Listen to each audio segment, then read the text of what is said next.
Bom dia, pessoal. A gente começa hoje a nossa aula de História, tá? A gente vai começar em caráter de revisão, porque a gente estava adiantado no conteúdo, mas na medida com que essa crise ela permaneça, a gente vai ter que continuar com os nossos conteúdos novos, tá? Então eu peço que vocês prestem bastante atenção, não deixem de estudar, aproveitem aí para tirar dúvida dos comentários, leiam com calma todos os conteúdos, preencham a apostila de vocês e vai dar tudo certo no final, tá bom? Então, para a gente começar, a gente vai lá para a página 287, que é onde começa a história, tá bom? Ali a gente começa pelo Iluminismo e para começar, a gente vai falar o que é Iluminismo. Então, Iluminismo ele foi um movimento filosófico e intelectual desenvolvido no século XVIII na Europa. Os iluministas eles valorizavam o pensamento racional porque acreditavam que a razão deveria iluminar a sociedade daquela época. Para esses filósofos, o antigo regime impediu o desenvolvimento do progresso, limitando a liberdade de pensamento e a expressão da racionalidade. Os ideais iluministas valorizavam também os conhecimentos científicos e os direitos individuais, e serviram como inspiração em diversos aspectos para a nossa sociedade atual. Vamos conhecer mais sobre os iluministas e suas ideias? Então, a gente começa aí tentando lembrar vocês que quando a gente está falando de Idade Média, a Idade Média ela era vista pelos cientistas como uma idade das trevas, uma idade nebulosa, porque ali não tinha muita valorização do conhecimento racional. Então eles acreditavam que para poder vencer essas trevas do conhecimento, essa escuridão de conhecimento, precisava de ideais diferentes que iluminassem, que tornassem claros cada forma de pensar. Então eles acreditavam que a racionalidade, que a razão, seria capaz de transformar esse jeito de pensar daquela sociedade naquela época. A enciclopédia. Na época dos iluministas, a circulação do conhecimento era bastante restrita, de maneira que poucas pessoas tinham acesso à educação e à ciência. Para os iluministas, a sistematização desses conteúdos era importante e, segundo eles, deveriam ser acessíveis a todos. Assim, um grupo de pensadores decidiu reunir diversas informações em publicações que ficaram conhecidas como enciclopédia. Publicada no final do século XVIII, essa coleção de livros possibilitou a difusão de conhecimentos de diferentes áreas. Então, gente, hoje a gente tem a internet aí pronta para responder o nosso OK Google o tempo todo.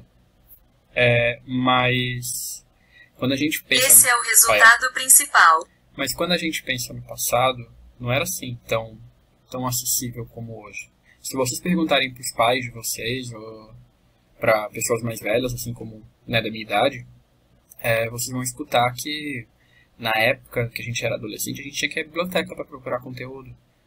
Nossas escolas eram vendidos até livros extremamente grossos, tentando vender essas enciclopédias normalmente com uma linguagem mais infantil, mas lá falava de história, de geografia, de ciências, porque era um caminho para a gente poder encontrar as informações. Não é que nem hoje que a gente vai e pergunta para a internet pronto. Se vocês forem mais para longe, mais para trás, eram várias séries. As enciclopédias eram séries onde elas abordavam diferentes temas para poder reunir esses conteúdos para ficar mais fácil, acessível. Não é só o médico que vai saber sobre ciência, sobre saúde, sobre aquela doença. De repente, transformando tudo isso num sistema, sistematizado, ficaria mais fácil para que todo mundo tivesse acesso a essa informação. Tá? Então era esse o papel da enciclopédia. Continuando aqui, a gente vai falar agora sobre a Revolução Científica no século XVII. O iluminismo ele foi resultado de um longo processo de valorização de pensamento científico, que vinha ocorrendo na Europa desde o século XVII. Naquele período, as verdades estabelecidas pela Igreja vinham sendo questionadas por alguns estudiosos e uma nova visão de mundo passava a ser difundida nos meios acadêmicos. Naquela época, os cientistas desenvolveram novas técnicas de observação e de investigação do universo, compreendendo com detalhes como era seu funcionamento. Conheça a seguir alguns dos estudiosos dessa época e suas principais ideias. A gente começa então por Galileu. Galileu Galilei estudou os planetas e as estrelas utilizando métodos de investigação empírica. Ele também aperfeiçoou os telescópios e desenvolveu a teoria heliocêntrica, que afirmava que o Sol era o centro do universo. Até Galileu formalizar essa forma de pensar, acreditava-se que a Terra era o centro do universo, que a gente vivia aí no geocentrismo, e que todos os astros giravam em torno da gente. Isso inclui o Sol, a Lua e os demais planetas, tá? Então Galileu, depois de observar bastante, ele concluiu que não, que a gente que está girando em torno do Sol e não o Sol em torno da gente, tá bom? Francis Bacon, né, o Bacon, ele ficou conhecido por defender os métodos empíricos nas investigações. Para ele, uma hipótese só seria verdadeira se fosse comprovada por meio de experiências científicas. Então, a ideia do Bacon é que a gente só pode falar que uma coisa é realmente verdade se a gente colocar isso a teste, se a gente levar isso para a racionalidade e explicar de forma racional, de forma científica, que aquilo realmente acontece. Por exemplo, eu só posso falar que só vai ficar doente quem toma gelado se eu colocar um estudo científico comprovando que vai ficar doente se tomar gelado. Tá? Então tem que ter um estudo científico para que a gente possa aceitar as coisas como verdade. Depois, René Descartes.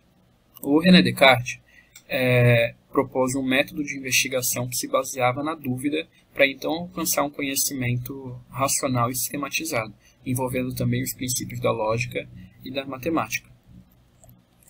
Para Descartes, a gente só consegue chegar a um conhecimento se a gente duvidar dele, se a gente questionar.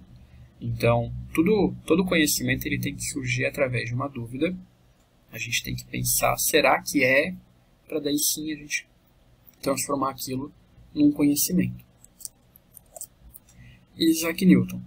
Isaac Newton foi um cientista que contribuiu para a criação das leis da física, consideradas universais, que determinavam as características dos movimentos dos corpos terrestres e celestes.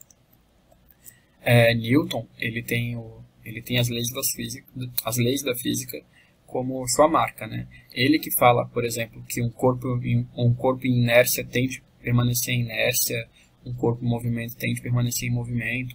Por exemplo, quando alguma coisa está deslizando, está acelerando e para de acelerar, não é normal que a aceleração faça com que a gente continue em movimento?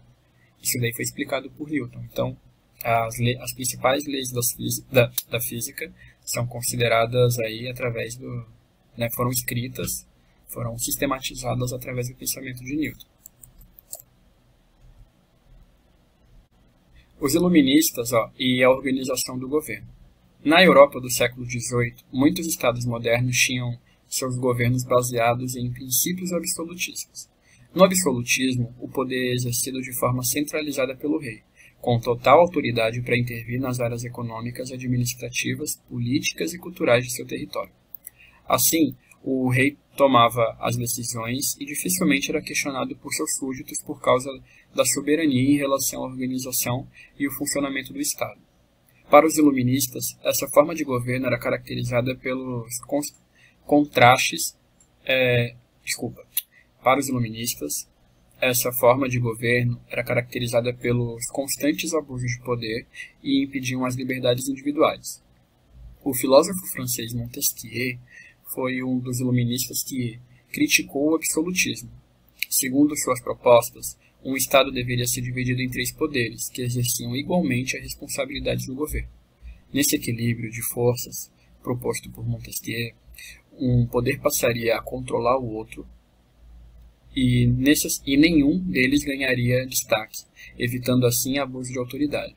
Os 3 poderes de Montesquieu dividem-se da seguinte maneira: poder executivo, executa as leis, colocando em prática; poder legislativo, elabora e vota as leis; e poder judiciário, julga as pessoas ou instituições que não cumprem as leis. Então, a gente vive numa sociedade que segue esse pensamento de Montesquieu. A gente tem na figura do presidente o poder executivo, na figura dos deputados federais o poder legislativo, no juiz do Supremo o poder judiciário, isso em esfera nacional. E a gente também tem as outras esferas também. No Estado, quem administra, quem é o executivo é o governador, quem cria as leis no Estado são os deputados estaduais, e quem julga são os juízes também estaduais. E no município a gente também segue do mesmo jeitinho.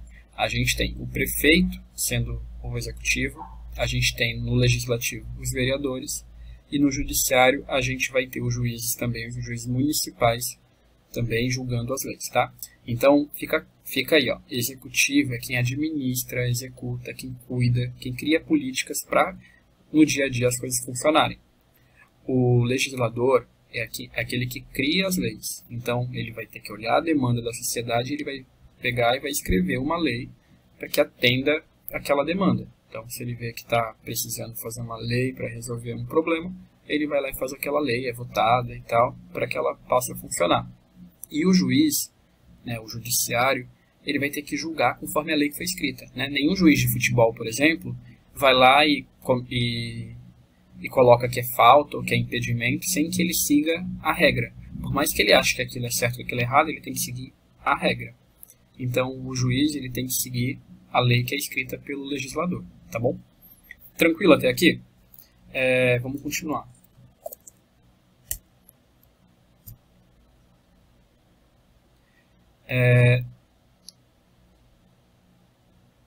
Despotismo esclarecido. Ao longo do século XVIII, alguns governantes aplicaram medidas características. Despotismo esclarecido. Ao longo do século XVIII, alguns governantes aplicaram medidas com características iluministas em suas administrações. Esses monarcas e políticos são chamados de déspotas esclarecidos, pois mesmo mantendo um governo de caráter absolutista, eles propuseram algumas reformas para atender às reivindicações dos burgueses e iluministas. Então a gente tem aí o Frederico II, lá na Prússia, a gente vai ter a Catarina II, lá na Rússia, também a gente vai ter aqui o Marquês de Pombal, tá? Eles eram nobres, mas que eles acabaram cedendo algumas ideias iluministas para que as coisas funcionassem de forma mais equilibrada. Então, eles ainda viviam na monarquia, mas eles tentavam ali balancear para que as coisas funcionassem sem necessariamente ter que derrubar a monarquia, né? Isso para eles era bastante interessante. Os iluministas e a religião. Desde o século XVI, alguns princípios da Igreja Católica vinham sendo questionados. No período iluminista, essas críticas aumentaram, pois a Igreja foi responsabilizada por propagar ideias sem comprovação científica, rejeitando contestações e reprimindo com violência seus opositores. Naquela época, muitas pessoas eram presas por questionarem a Igreja e seus dogmas, cujos os princípios eram considerados verdades absolutas.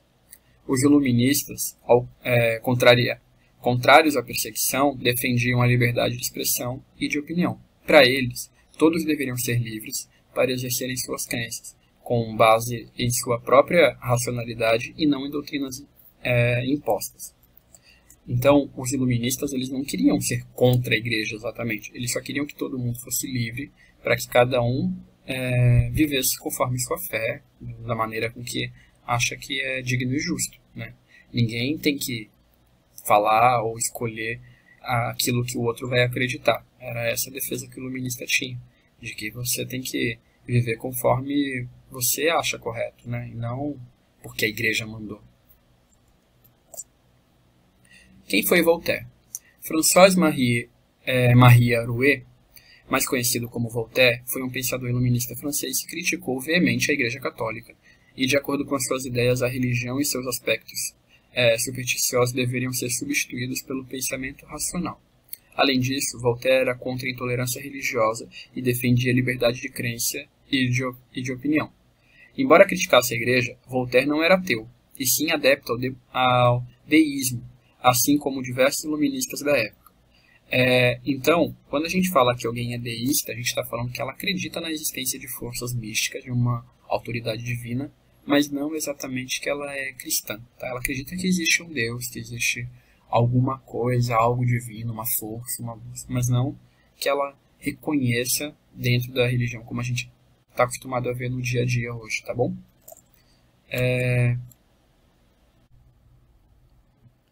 Agora falando sobre os ideais de Rousseau. Outro importante filósofo iluminista foi Jean-Jacques Rousseau.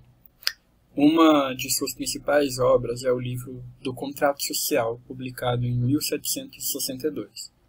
Rousseau defendia que os seres humanos são livres e originalmente bons, os bons selvagens, sendo esse estágio inicial chamado de estado da natureza.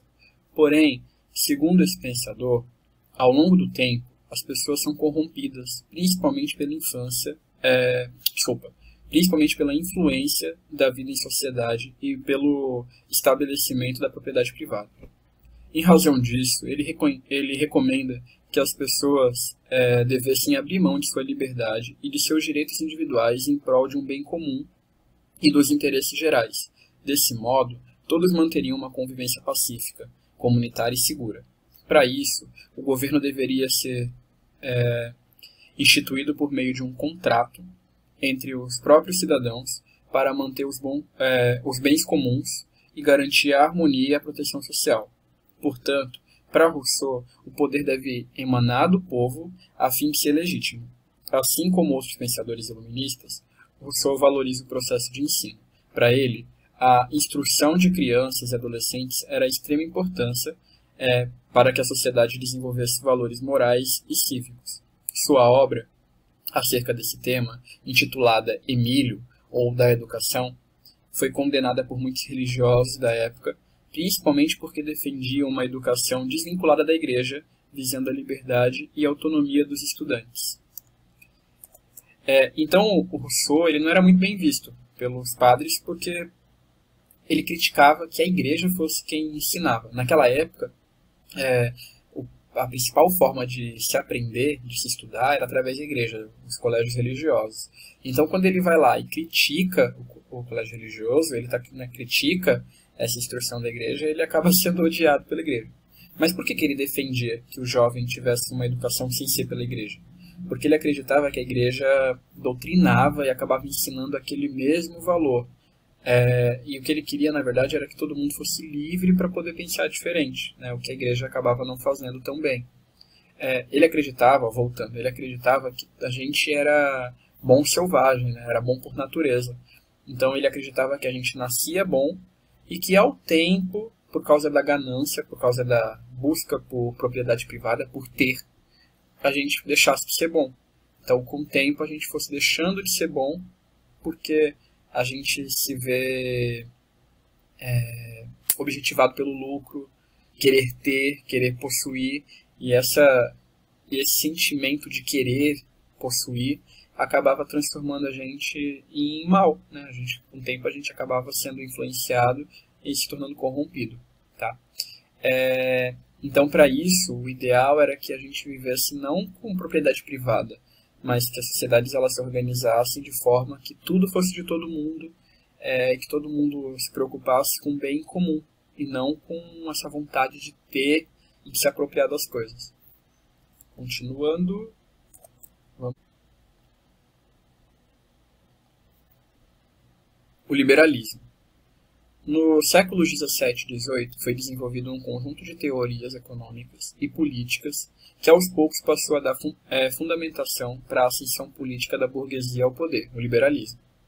No aspecto político, o liberalismo defendia a garantia dos direitos individuais e de propriedade privada, contrariando o forte poder monárquico e absolutista vigente na época.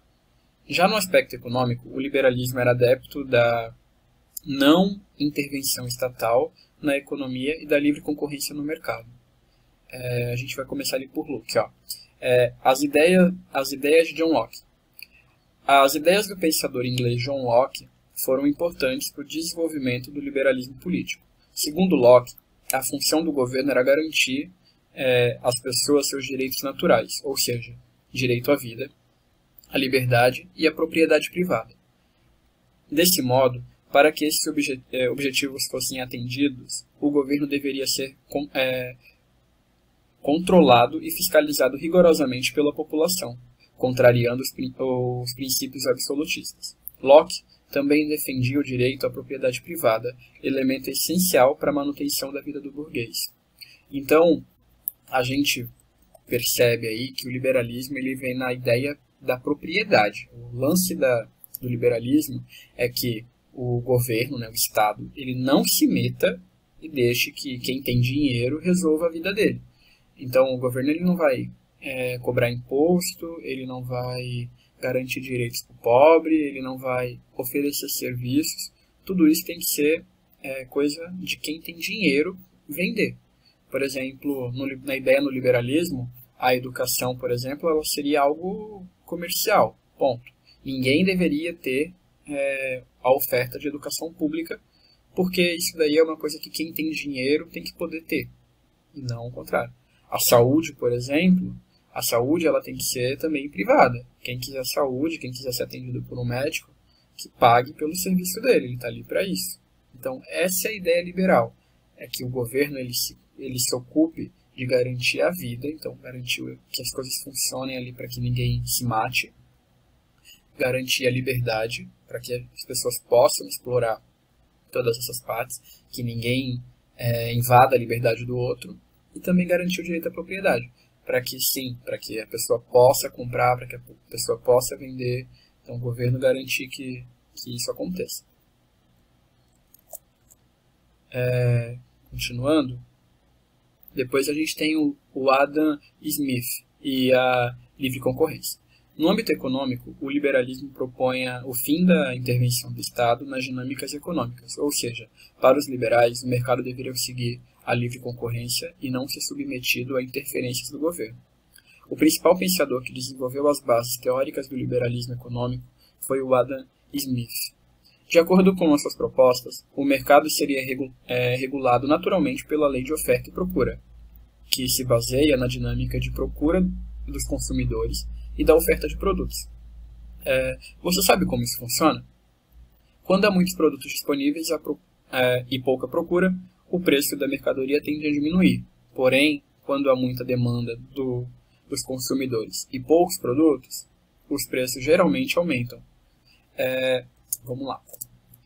Se já foram comprar alguma coisa e perceberam que aquilo que é normal, tipo uma camiseta branca lisa, é normal, qualquer loja vende. Então, normalmente, essa camiseta ela vai acabar sendo vendida mais barato. Mas quando a gente fala de uma coleção de moda, de um estilista exclusivo, e ele fez uma peça só, ela vai ser muito mais cara. Porque é exclusivo, porque tem menos oferta e tem mais procura. Então, na medida que a coisa seja mais rara, ela acaba se valorizando mais. Ou quando a oferta dela é necessária. Por exemplo, uma embalagem de álcool em gel. Durante o decorrer do ano, naturalmente ela é mais barata, porque quem consome aquilo e pronto, não tem uma procura específica. No meio de uma crise sanitária, com risco de vírus contaminando e tal, o álcool sendo um principal agente de proteção aí no dia a dia, o álcool saiu do preço de R$8 e tem lugar vendendo álcool a 40. Por quê? Porque existe muito mais oferta e a galera vai topar pagar por isso. Quer ver um outro exemplo? Quando você vai a um show, você vai comprar uma água, dependendo do show, essa água custa R$6, R$5, R$6. Agora, num dia normal, quando você vai numa padaria e você pede uma água, ela custa R$1,50. Por quê? Porque é oferta. Ali onde você está, não tem outro lugar que venda água. Então você vai acabar comprando aquela água mais cara, porque você não vai querer ir embora porque está com sede. Tá bom?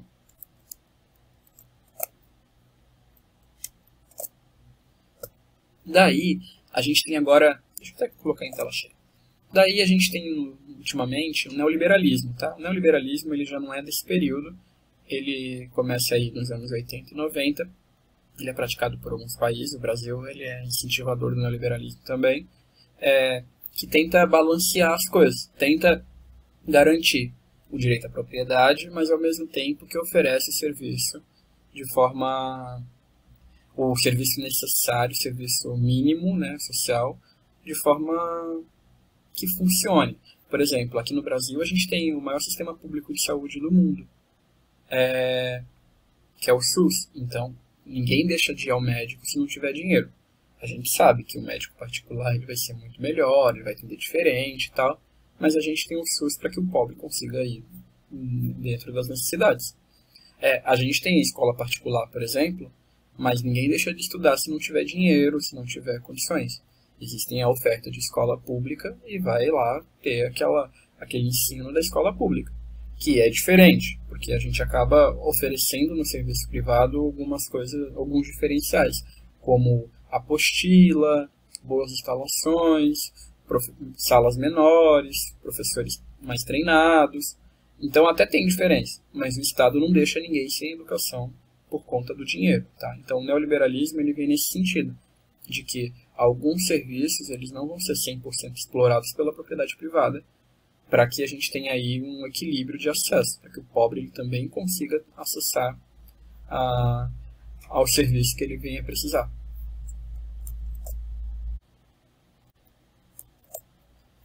Gente, ó, tudo que eu expliquei aqui é referente ao primeiro capítulo, a gente já viu isso, a gente está adiantado, mas tudo que eu expliquei permite que vocês consigam preencher a apostila de vocês até a página 305.